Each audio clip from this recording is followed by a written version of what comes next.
Memory by H.P. Lovecraft.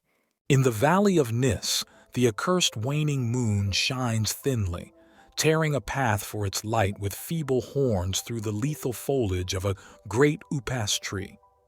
And within the depths of the valley, where the light reaches not, move forms not meet to be beheld. Rank is the herbage on each slope, where evil vines and creeping plants crawl amidst the stones of ruined palaces, twining tightly about broken columns and strange monoliths, and heaving up marble pavements laid by forgotten hands.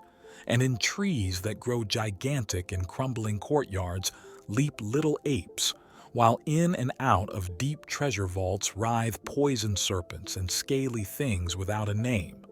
Vast are the stones which sleep beneath coverlets of dank moss, and mighty were the walls from which they fell.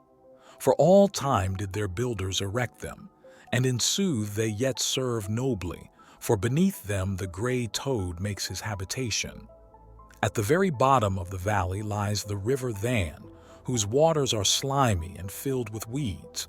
From hidden springs it rises, and to subterranean grottos it flows, so that the demon of the valley knows not why its waters are red, nor whither they are bound.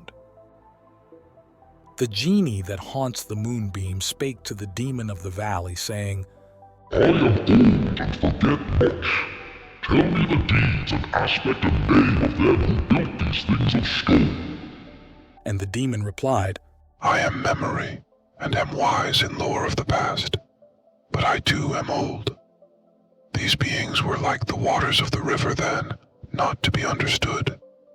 Their deeds I recall not, for they were but of the moment. Their aspect I recall dimly, for it was like to that of the little apes in the trees. Their name I recall clearly, for it rhymed with that of the river. These beings of yesterday were called man. So the genie flew back to the thin-horned moon, and the daemon looked intently at a little ape in a tree that grew in a crumbling courtyard.